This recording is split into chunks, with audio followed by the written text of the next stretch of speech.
Hi, this is Jamie Flinchball, host of People Solve Problems podcast, and today we have Dr. Frank Douglas with you. Frank, how you doing? I'm doing fine. It's just a pleasure to be here with you, Jamie. It's going to be great to have this conversation. So, by way of introduction, you have a long and storied career that's really fascinating. We don't have time to unpack all of that, but currently you're the CEO of Safe Havens Dialogues, and that'll be clear what that does as we get into some of the conversation. And very recently, you're the author of the book, Until You Walk in My Shoes, a reframing methodology to overcome systematic discrimination. I'll say I love the book. It was fascinated. It's such a unique approach. And because of this, a little offer to our listeners. For the first 5 people who post about this episode on LinkedIn and tag both Dr. Douglas and myself, I will buy a copy of the book for you. So uh, hopefully we'll get more people to listen and learn about your book, and I'll get to buy a few more copies for people. That's very nice. Well, in the spirit of Until You Walk in My Shoes, I thought we'd start with this. Can you give an example of a difficult problem that you've had to solve in your past experience that might illustrate kind of where this conversation is going? Yes, I'm actually going to go way back, and people may be surprised with the context.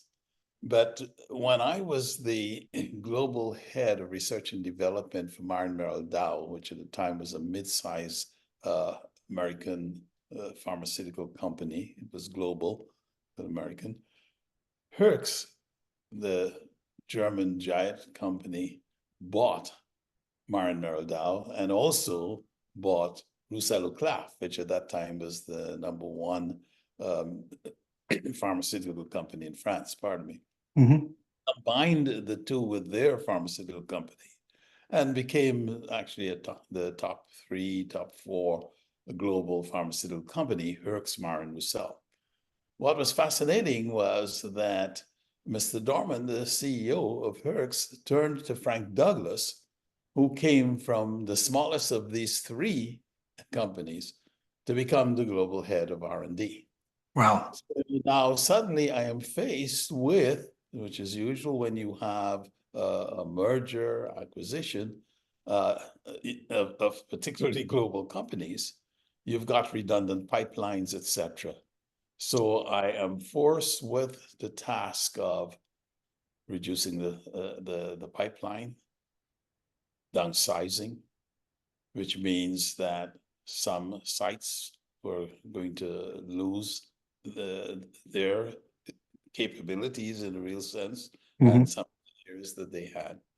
And normally what we would do is we would go to the usual, the McKinseys of the day, the A.D. Littles, etc., bring them in and have them do this exercise. I decided to do it differently.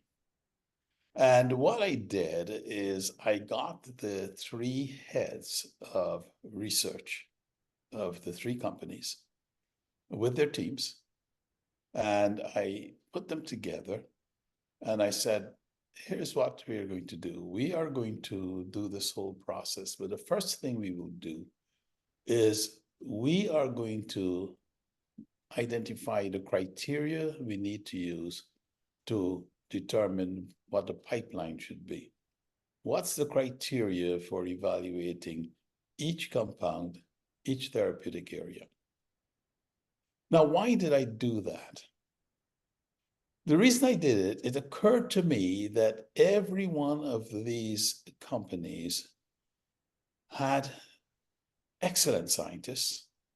They were very proud of the work they had done. And they were in a situation where the guy who came from the smallest company, and an American at that, because the other two companies were European companies, was the boss. And the tendency was for them to assume that this ugly American was going to tell them to do everything the American way. Naturally. Well, yes.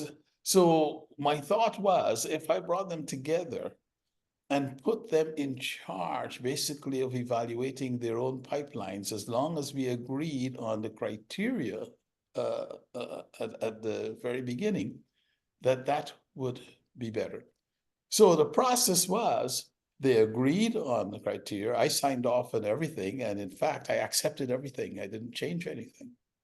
So we agreed on it. They then individually reviewed their own pipelines and ranked their pipelines. They each selected an external who was going to be one of 3 individuals that we were going to bring in for I think it was 3 or 5 days to review the pipeline. And that was the process that we used. I did not override the individuals whom they selected. I knew all of them, fortunately. They were all eminent scientists. So they were all academic scientists who were very well versed in drug discovery and drug development.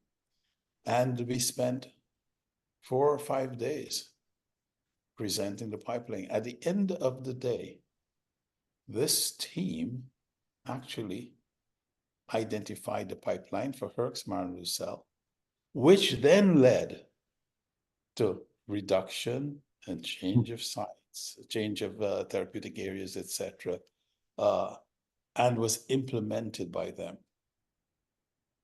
And the reason this was important to me is that, in a real sense, and getting back to the title of the book, and I didn't think of it that way then, but in retrospect, what I had done is I had walked in each of their shoes and had asked myself, if I were sitting in their position, as I was at one point, with my team and the pipeline that we had built, and someone had come in and had just, used whatever process they'd used and had made decisions about my pipeline, I would not have been happy about it.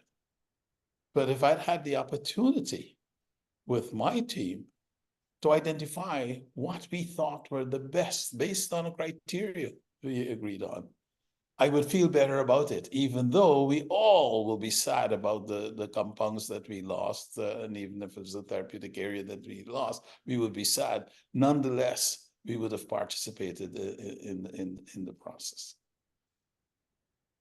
That's a really cool story. And, I think a couple of takeaways, one is, it's really hard to plan really impactful leadership in the sense of the moment allows us to rise to that occasion. And this was a moment that probably didn't spend a lot of time thinking about until the moment was there. And now is the opportunity to lead, successfully or not. And so what happens in those moments, we either rise to the occasion or we don't. But I certainly take away that lesson of the benefits of early definition of criteria, right? The analysis then, or all the discussion after that, is not about what people like and don't like, what they're attached to, what they're not attached to, but just what moves us closer to that criteria versus what moves us further away. And a lot less personality driven, a lot less emotional driven, not absent those things, but much more objective. And that actually became the manner in which I made decisions. And about a year into it, it became very clear to me that it was effective, because what they saw in action was the American having his ideas, but subjecting them to the criteria we had agreed on before we started the discussion, and accepting the decisions. Yes. No, I think, and it's much easier to role model following a standard once you have one, and so it all begins with that. So that's a really fascinating story. I appreciate you sharing that. Turning to the book and your work a bit today, so rolling the clock forward again, the subtitle is a reframing methodology. So Can you unpack that a little bit? You know, what do you mean by a reframing methodology, or how do you describe that reframing methodology? May I tell you a story that's Absolutely. connected? Yeah, yes. When I completed my PhD, I was actually hired by Xerox.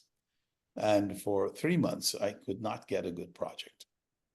And one day, a young white man joined the group. And by the end of his first week, he was actually assigned to what was the most exciting project we had in R&D in Xerox at the time.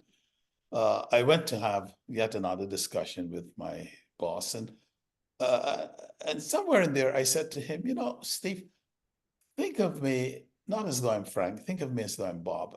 And I was stunned to see the honest expression in his face as he became very thoughtful. And he said, you know, Bob has only been here a week and I've put him on the artery project. Well, I was furious. I made it out of his office, down to the office of Dr. Myron Tribus, the senior vice president, to give him yet another example of my being discriminated against.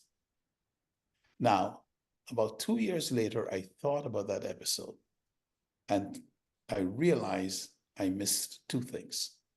The first was Dr. Tribus had hired 3 young Black PhDs to join the single Black PhD that Xerox had in research and development at the time. And he had made a statement that he wanted to have more Black PhDs in the R&D. So it probably was more important to him that Frank Douglas would do well than it was to Frank Douglas. So I missed it. The second thing was I missed my desired outcome. My desired outcome was not for, you know, the senior vice president to have tough words with my manager. I wanted a good project. So had I reframed and had I said to Dr. Tribus, could you help Steve, my boss, find me a good project? I might have retired from Xerox. Because just imagine, he was about 3 levels above my boss, you know, 2-3 levels. He would have walked in there and he would have said, just find the man a good project. It would have been done. Well, when I was writing my memoirs about 5 years ago, it suddenly struck me that, as a matter of fact, I had learned from that incident, because many times when I was faced with a difficult problem, be it discrimination, be it conflict, I actually was reframing. And in 2020, as I sat and I looked at the George Floyd incident and saw those on the side trying to get Chauvin to take his knee off of George Floyd's neck, 2 things struck me. One, the individual was dying, and empathetic onlookers could do nothing to help that individual. Mm-hmm. And the second thing, I wondered, had someone taught George Floyd how to reframe, would he have been able to avoid getting into that situation? And that led me to establish safe haven dialogues with an intent to focus on an individual, to empower individuals to look at their situation, identify the issues that they have, particularly around equity and inclusion, and to reframe. And by reframe, I mean to find what I say a better problem to solve. And a better problem to solve is a problem, the solution to which not only helps or solves the problem the aggrieved person has, but also brings benefit to others in the work unit. And that is what differentiates it. It is going from the aggrieved I to the productive we. That's especially powerful with the story behind it, your own personal experience. And this idea of reframing, I always like to say that our framing of a problem, and you're of course a technical scientific person, is like a vector. It's both direction and magnitude, right? And so using your example of your own personal example of, I want to be on a project, it's a much smaller magnitude than end discrimination at Xerox. And the direction it takes is, what does it do for Frank Douglas, right? And so those two things combined, the direction and the magnitude of it, changes the not just the what the outcome is, but also the probability of getting a positive outcome. Even if it's not the ideal state outcome, it's the probability of a positive outcome. And the truth of the matter is, and I go back to it, even though it was evidence for me of my being discriminated against,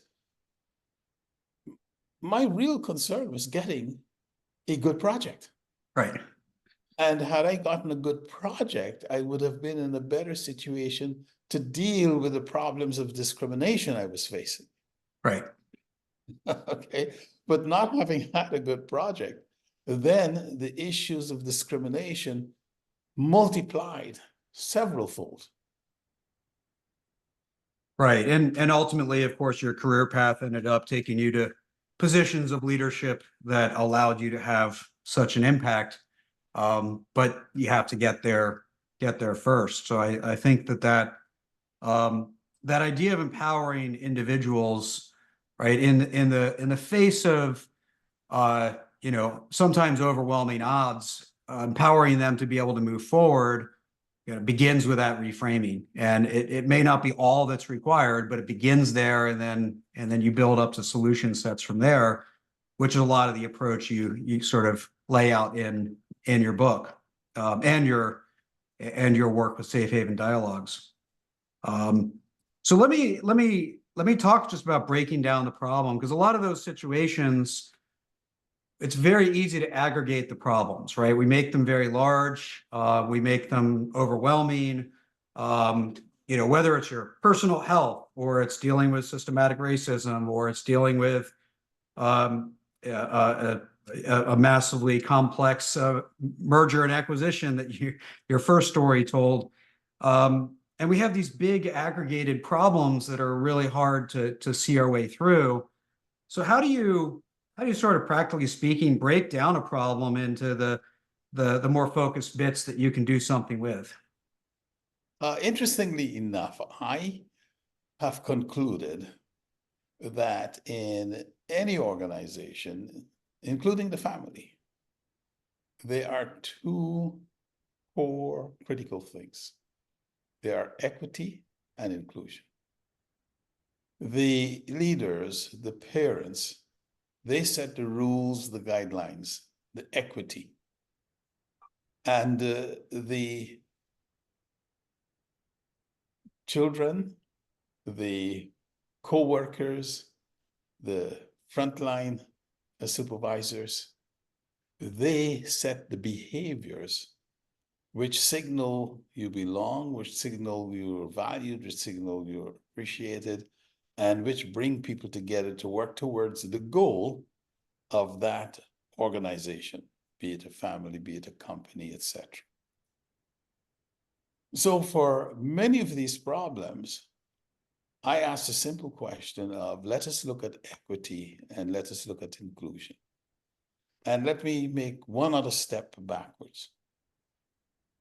What fascinated me some time ago was the fact that every company's annual report, website will tell you its principles, its values, etc. And what is the culture it would like to have. And I call that the aspirational culture. And I'm going to take the university as an organization because I think it's the easiest example to understand. So you get this, and you go to a college within the university or a department within the university, and you find that, as a matter of fact, in that particular department, those values or principles are actually experienced differently, or actually practiced somewhat differently. So that's the actual culture for that department.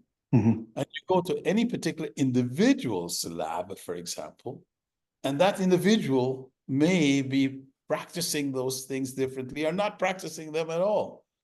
So an individual in that person's lab is now experiencing a very different culture. So you have the aspirational culture, you have the actual culture, and you have the experienced culture. So when one has a problem, one needs to understand what's the culture that person is experiencing. And look at that culture in simple terms of equity and inclusion. And you can look at equity and inclusion.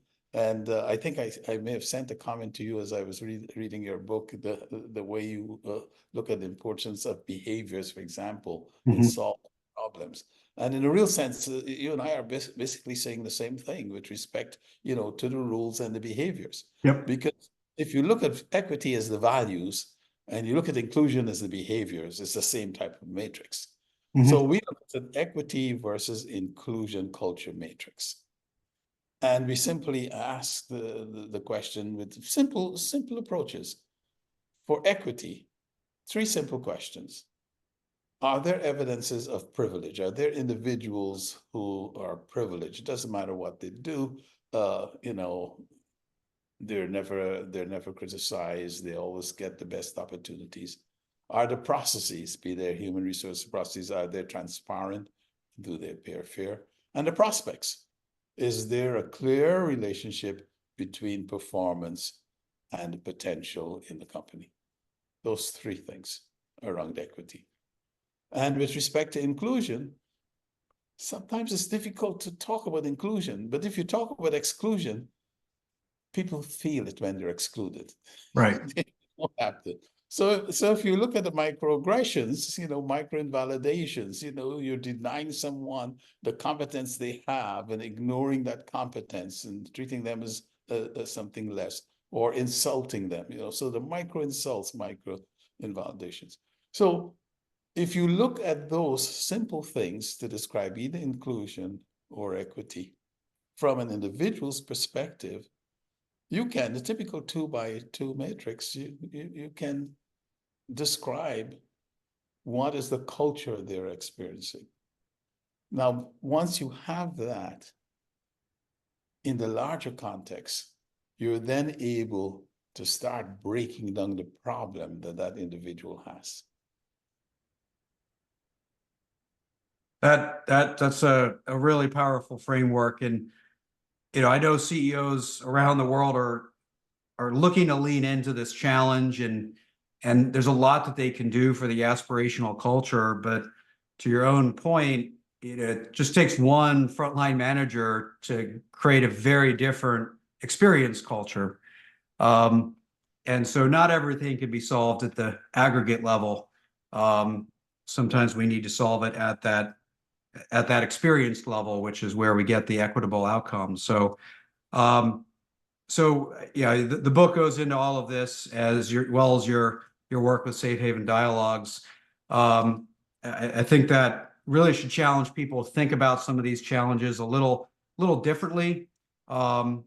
Again, especially around the reframing and rethink about how they can actually see a path forward, whether they're at the corporate level trying to change their programs or the individual level trying to reach more equitable outcomes. So certainly encourage people to buy and read the book, follow Dr. Douglas, and I really thank you for coming on the show and sharing your history and your perspectives. Thank you, Jamie. Thanks for listening to the People Solve Problems podcast. Let's keep the conversation going. Visit jflinch.com for more episodes and other content. And continue to join us on your podcast app, of course. We greatly appreciate your feedback through reviews and ratings.